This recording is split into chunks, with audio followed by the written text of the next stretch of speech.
ಈ ಸಮಾರಂಭದಲ್ಲಿ ಭಾಗವಹಿಸುವುದೇ ಒಂದು ದೊಡ್ಡ ಒಂದು ಪುಣ್ಯ ಅಂತ ನಾನು ಭಾವಿಸ್ತೇನೆ. ಯಾಕಂದರೆ ಒಂದು ಸುಮಾರು 10 ವರ್ಷದಿಂದ ಒಂದು ಈ ಸ್ಕಾಲರ್ಶಿಪ್ಪನ್ನು ತಾನು ದುಡಿದಂಥ ಸಂಪಾದಿಸಿದ ಹಣದಲ್ಲಿ ಸ್ವಲ್ಪ ಭಾಗವನ್ನು ಮತ್ತು ಸಮಾಜದಿಂದ ದಾನಿಗಳ ಕೈಯಿಂದ ಎಲ್ಲ ಒಟ್ಟುಗೂಡಿಸಿ ಒಂದು ಶಿಕ್ಷಣ ಕ್ಷೇತ್ರದಲ್ಲಿ ವಿದ್ಯಾರ್ಥಿಗಳು ಮುಂದೆ ಬರಬೇಕು, ಅವರು ಸಾಧನೆಯನ್ನು ಮಾಡಬೇಕು, ಒಂದು ದೇಶದಲ್ಲಿ ಒಳ್ಳೆಯ ಪ್ರಜೆಗಳಾಗಿ ಬಾಳಬೇಕನ್ನುವ ನಿಟ್ಟಿನಲ್ಲಿ ಅವರು ಮಾಡುವಂಥ ಈ ಕಾರ್ಯಕ್ರಮ ಬಹಳ ಶ್ಲಾಘನೀಯವಾಗಿದೆ.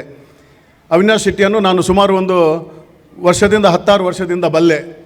ಅವರು ಇಲ್ಲಿ ಚತುರ್ಮುಖ ಬಸದಿಯ ಎದುರಿಗೆ ಒಂದು ಹೋಟೆಲನ್ನು ಕೂಡ ನಡೆಸ್ತಾ ಇದ್ದರು, ಹೈಡೌಟ್ ಅನ್ನುವ. ಅಲ್ಲಿ ಅವರು ಹೋಟೆಲನ್ನು ನಡೆಸುವುದರ ಒಟ್ಟಿಗೆ ಅಲ್ಲಿ ಒಂದು ಬಾಕ್ಸ್ ಕೂಡ ಇಟ್ಟಿದ್ದರು. ಅಲ್ಲಿ ಅದು ಸೈನಿಕರ ನಿಧಿಗೆ ಅಂತೇಳಿ. ಅಲ್ಲಿ ಕೂಡ ತಾನು ವ್ಯಾಪಾರ ಮಾಡುವ ಒಟ್ಟಿಗೆ ಅದರೊಟ್ಟಿಗೆ ಬಂದ ಒಂದು ಗ್ರಾಹಕರಿಂದ ಸಂಗ್ರಹವಾದಂಥ ಮತ್ತು ತನ್ನಿಂದ ಕೆಲವು ಹಣವನ್ನು ಅದಕ್ಕೆ ಒಟ್ಟುಗೂಡಿಸಿ ಸೈನಿಕರಿಗೆ, ನಮ್ಮ ದೇಶವನ್ನು ಕಾಯುವಂಥ ಸೈನಿಕರಿಗೆ ಒಂದು ಕೊಡುವಂಥ ಕೆಲಸವನ್ನು ಆವತ್ತಿನಿಂದ ಮಾಡ್ತಾ ಬಂದಿದ್ದಾರೆ. ನಾನು ಅವತ್ತೇ ಎಣಿಸಿದೆ, ಎಂಥ ಒಂದು ಮನೋಸ್ಥಿತಿ. ಆಗ ಇಂಥ ಒಂದು ಮನಸ್ಥಿತಿ ಉಳ್ಳಂಥ ನಮ್ಮ ಯುವಕರು ಇದ್ದಿದ್ದರಿಂದಲೇ ಒಂದು ಇನ್ನೂ ಕೂಡ ಮಾನವೀಯತೆ ಉಳಿದಿದೆ ಅಂತ ಎನ್ನಿಸಲಿಕ್ಕೆ ನಾನು ಹೇಳಲಿಕ್ಕೆ ಬಯಸ್ತಾ ಇದ್ದೇನೆ. ಅವರು ತಮ್ಮ ತಾಯಿಯ ಹೆಸರಿನಲ್ಲಿ ಕೊಡು ಮಾಡುವಂತಹ ಈ ದಾನ, ಅವರ ತಾಯಿಯನ್ನು ಭಾಳ ಸಣ್ಣ ವಯಸ್ಸಿನಲ್ಲೇ ಕಳ್ಕೊಂಡಿದ್ದಾರೆ.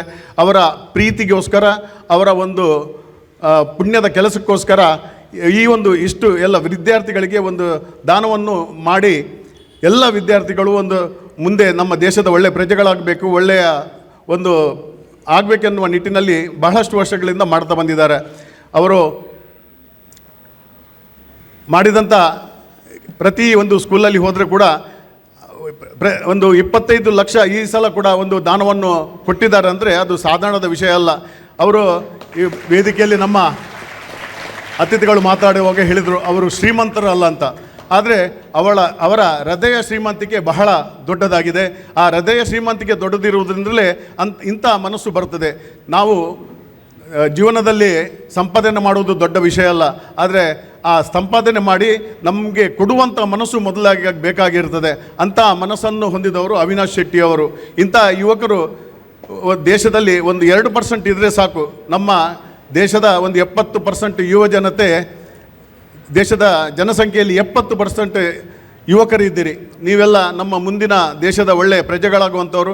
ಬಹಳ ದುರದೃಷ್ಟಕರ ವಿಷಯ ಏನಂತ ಹೇಳಿದರೆ, ಈಗಿನ ಪರಿಸ್ಥಿತಿಯಲ್ಲಿ ಈಗಿನ ಕೆಲವು ಯುವಕರು ದಾರಿ ತಪ್ತಾ ಇದ್ದಾರೆ. ಡ್ರಗ್ಸ್ ಇರ್ಬೋದು, ಸಣ್ಣ ವಯಸ್ಸಿನಲ್ಲಿ ಆಕ್ಸಿಡೆಂಟ್ ಆಗುವಂಥದ್ದು, ಮತ್ತು ಮೊನ್ನೆ ನೀವು ಪೇಪರ್ನಲ್ಲೆಲ್ಲ ಓದಿರ್ಬೋದು, ಸಣ್ಣ ಒಂದು ಪ್ರೀತಿಗೋಸ್ಕರ ಒಬ್ಬ ಯುವತಿಯನ್ನೇ ಒಬ್ಬ ಕೊಲೆ ಮಾಡ್ತಾನೆ ಅಂದರೆ ಎಂಥ ಒಂದು ಮನಸ್ಥಿತಿ ಇಂದಿನ ಯುವಕರಿಗೆ ಬಂದಿದೆ ಅಂತೇಳಿ. ಆದರೆ ಅದಕ್ಕೆಲ್ಲ ಮುಖ್ಯ ಕಾರಣ ಏನಂತ ಹೇಳ್ತಿದ್ದೇನೆ, ಶಿಕ್ಷಣದೊಂದಿಗೆ ಒಂದು ಸಂಸ್ಕಾರಯುತ ಶಿಕ್ಷಣವನ್ನು ಪಡೆದಾಗ ಮಾತ್ರ ಅಂಥ ಯೋಚನೆಗಳೆಲ್ಲ ಬರುವುದಿಲ್ಲ. ಒಳ್ಳೆಯ ವಿದ್ಯಾರ್ಥಿಗಳಾಗಬೇಕಾದ್ರೆ ನೀವು ಶಿಕ್ಷಣದೊಂದಿಗೆ ಸಂಸ್ಕಾರಯುತವಾದ ಒಂದು ಶಿಕ್ಷಣವನ್ನು ನಿಮ್ಮ ಜೀವನದಲ್ಲಿ ಅಳವಡಿಸಿಕೊಳ್ಳಿ. ಮುಂದೆ ದೇಶಕ್ಕೆ ಒಂದು ಒಳ್ಳೆಯ ಪ್ರಜೆಗಳಾಗಿ, ಈ ನೀವು ಕಲಿತಂಥ ಶಾಲೆಯನ್ನು ಮರಿಬೇಡಿ. ಶಾಲೆಯಲ್ಲಿ ನಿಮಗೆ ಕಲಿಸಿದಂಥ ವಿದ್ಯಾರ್ಥಿಗಳಿಗೆ ಅಧ್ಯಾಪಕರನ್ನು ಮರಿಬೇಡಿ. ನಿಮ್ಮ ತಂದೆ ತಾಯಿಯನ್ನು ಪ್ರೀತಿಸಿ.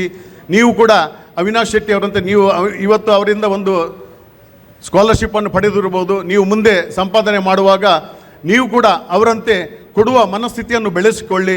ನೀವು ಕೂಡ ಮುಂದೆ ಒಂದು ಒಳ್ಳೆಯ ದಾನಿಗಳಾಗಿ ಮುಂದಿನ ದೇಶದ ಪ್ರಜೆಗಳು, ವಿದ್ಯಾರ್ಥಿಗಳು ದೇಶದ ಒಳ್ಳೆಯ ಪ್ರಜೆಗಳಾಗುವ ನಿಟ್ಟಿನಲ್ಲಿ ನೀವು ಕೂಡ ಸಹಕರಿಸಿ ಅಂತ ಹೇಳುತ್ತಾ ಅವಕಾಶವಾಗಿ ವಂದಿಸುತ್ತಾ ನನ್ನೆರಡು ಮಾತನ್ನು ಮುಗಿಸುತ್ತೇನೆ. ಜೈ ಹಿಂದ್.